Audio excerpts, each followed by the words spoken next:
योऽन्तः प्रविश्य मम वाचमिमां प्रसुप्तां सञ्जीवयत्यखिलशक्तिधरः स्वधाम्नाम् अन्याश्च हस्तचरण श्रवणत्वगादीन् प्राणान्नमो भगवते पुरुषाय तुभ्यम्।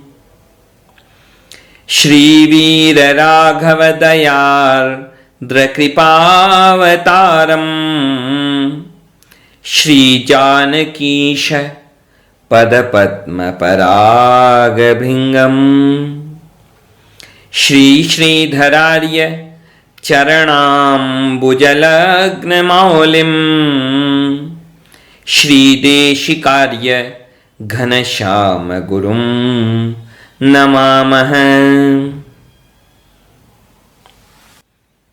अहंकार क्यों होता है किसी को? अहंकार होने के पीछे सामान्य बात यह होती है कि व्यक्ति अपने आप को तो विशेष मानता है और दूसरों को साधारण मानता है, खुद को ऊंचा मानता है और दूसरे लोगों को नीचा मानता है। अहंकार का मतलब ही यही है कि व्यक्ति दूसरों को किसी गिनती में नहीं गिनता और उसकी गिनती खुद से ही शुरू होती है और खुद पर ही खत्म हो जाती है। अब हम समझें इस बात को कि आखिर हमारा अस्तित्व क्या विशेषता है हमारी, किसे हम विशेषता मानते हैं अपनी? कोई विशेषता नहीं है। देखा जाए तो जरा भी गहराई से देखा जाए तो विशेषता कुछ नहीं है, केवल हमारे मन की मानी हुई विशेषताएं होती हैं अपने आप के बारे में। कोई सोचे कि वह बड़ा बलवान है तो सोचिए जरा, बल का क्या हिसाब है भाई? सुना होगा आप लोगों ने डायनासोर के बारे में, कैसे कैसे डायनासोर थे। आज का हाथी भी, इतना बड़ा हाथी जो है, धरती का सबसे बड़ा प्राणी है हाथी, ये हाथी भी उन डायनासोर के सामने बच्चा लगता है। यदि हाथी के सामने बड़े डायनासोर को खड़ा किया जाए तो डायनासोर के सामने हाथी कुछ भी नहीं। लेकिन क्या हुआ उन डायनासोरों का? आज उन डायनासोर में कोई नहीं बचा। इतने बड़े बड़े, इतने ताकतवर डायनासोर सब खत्म हो गए। कोई भी व्यक्ति यदि अपने आप में किसी तरह की विशेषता समझता है, कोई सोचे कि वह बड़ा बुद्धिमान है, तो भाई यह भगवान की कृपा है कि भगवान ने आपको बुद्धि दी।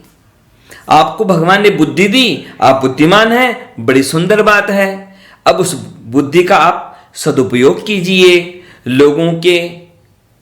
लोगों की समस्याओं को दूर करने के लिए अपनी बुद्धि को लगाइए, लोगों की समस्याओं को सुलझाइए। आप बुद्धिमान हैं, आप बड़े बुद्धिमान हैं, आप महान बुद्धिमान हैं, तो आप लोगों की समस्याओं को सुलझाइए, तो आपकी बुद्धि सार्थक हुई।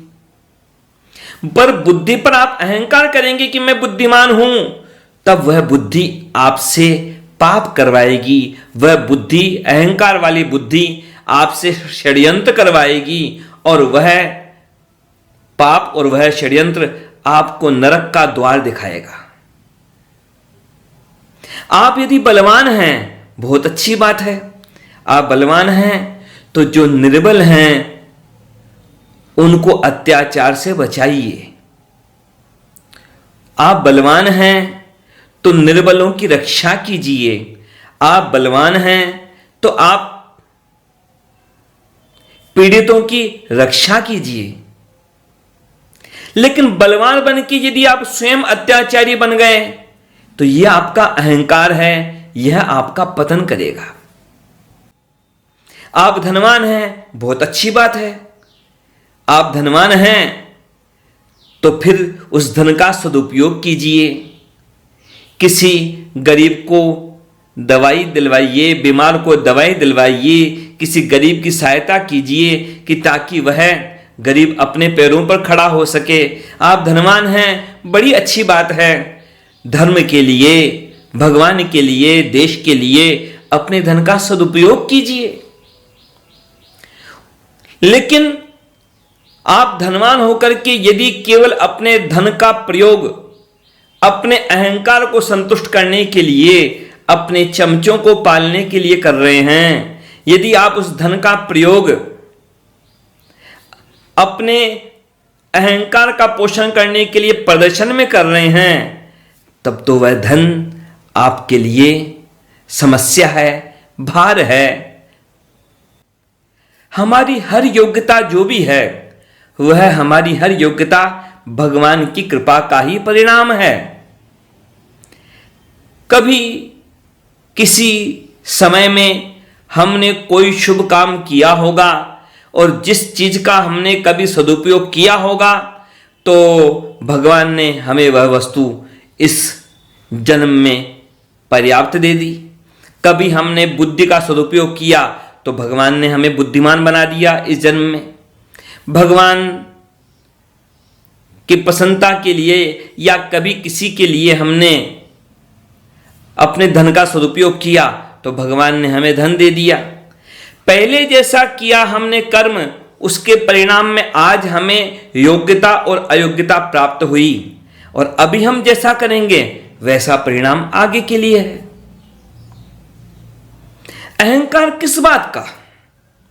जो भी योग्यता है हम में अच्छी बात है, हर योग्यता अच्छी बात है, लेकिन किसी भी योग्यता का अहंकार, यह समस्या है।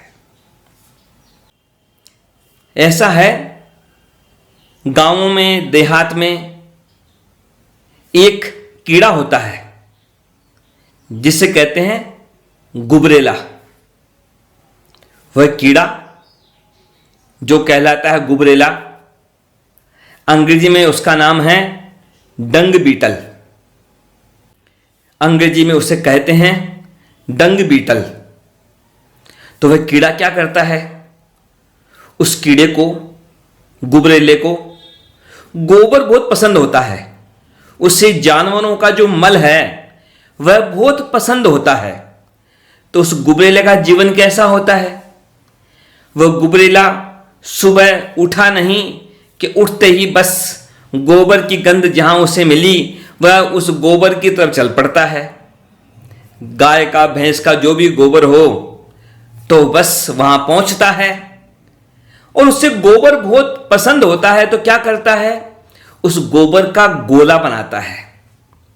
पूरे दिन भर मेहनत करता है और गोबर का गोला बनाता है। बड़े से बड़ा गोला बना करके उस गोले को लुढ़काते हुए, उस गोबर के गोले को लुढ़काते हुए अपने बिल की ओर ले चलता है।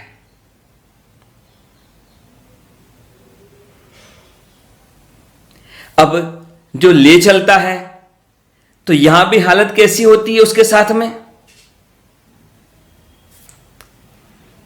कई दूसरे गुबरेले होते हैं जो बराबर गोला नहीं बना पाते, तो वो भी उसके गोले को छीनना चाहते हैं। बड़ी छीना झपटी होती है उनकी, बड़ी लड़ाई होती है। हम देखेंगे तो हंसेंगे कि देखो ये कीड़े गोबर के गोलों को, गोबर की गेंदों को छीनने के लिए कैसा झगड़ा कर रहे हैं। हमें लगेगा, हंसी आएगी कि आखिर गोबर की इन गोलियों को लेकर के ये कीड़ा क्या मिल जाएगा इस कीड़े को। लेकिन जरा सोचें, हम संसार में जो लोग आपस में राग, द्वेष, ईर्ष्या, छल कपट, षड्यंत्र, पता नहीं क्या क्या तिकड़म करते रहते हैं, धन के लिए, संपत्ति के लिए, नाम के लिए, अपने अहंकार को संतुष्ट करने के लिए ये सब भी क्या है? ये सब भी तो उनके गोबर के गोले ही तो हैं। ये धन संपत्ति, ये सब तो गोबर के ही गोले तो हैं। किसी का गोला छोटा है, किसी का बड़ा है, किसी के पास धन कम है, यानी उस डंग बीटल का छोटा गोला है गोबर का, किसी के पास गोला बड़ा है तो समझ लो कि भाई धन ज्यादा है। पर होना क्या है? होता क्या? उस कीड़े के साथ क्या होता है वही उनके साथ होता है। अब वो कीड़ा दूसरों से लड़ाई झगड़ा कर करके गोला अपना बड़ा बना करके अपने उस गोले को धकेल करके अपने बिल के पास लाता है शाम तक। लेकिन होता क्या है कि वह डंग बीटल, वह गुबरेला गोला तो बना लाता है, छीन लाता है या बचा लाता है अपने गोले को, गोबर के गोले को। लेकिन क्या होता है? हालत ये होती है कि लेकर के तो आ गया, लेकिन अब बिल में ले जाना है उसे, उस गोले को, तो बिल में ले जाए कैसे? गोला तो है बड़ा और बिल है छोटा।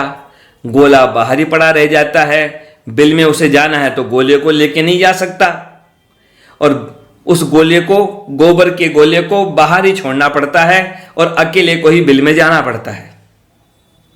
हालत ऐसी ही होती है लोगों के साथ में, किसी एक के साथ नहीं, सबके साथ में। जितना भी इकट्ठा करता है आदमी इस दुनिया में, छल से, कपट से, चाहे मेहनत से, चाहे जैसे, जो कुछ भी धन संपत्ति, नाम प्रतिष्ठा, जो कुछ भी इकट्ठा करता है, मृत्यु फिल्टर कर देती है। मृत्यु कुछ भी साथ नहीं ले जाने देती। कितना भी बड़ा गोला हो डंग बीटल का, पर बिल में जाना है तो गोला तो बाहर ही छोड़ के जाना पड़ेगा, और मरना तो पड़ता है, बिल में जाना पड़ता है तो वैसे मरना तो पड़ता है, और साथ में ले जाने का कोई भी विकल्प नहीं है। तो किस बात का अहंकार? गोबर के गोले का अहंकार? सोचिए, विचारिए, कैसा झूठा अहंकार, संसार की सारी झूठी चीजों का झूठा अहंकार। भगवान के श्री चरणों में प्रार्थना है कि हम सब हमेशा हमेशा इन झूठी चीजों के अहंकार में न उलझें, इस झूठी दौड़ में न उलझें। हम बस केवल और केवल भगवान को प्रसन्न कर सकें, भगवान के दिखाए गए मार्ग पर चल सकें और अभिमान शून्य रहकर भगवान की कृपा के योग्य बने। भगवान के श्री चरणों में यही प्रार्थना है। जय श्रीमन्नारायण।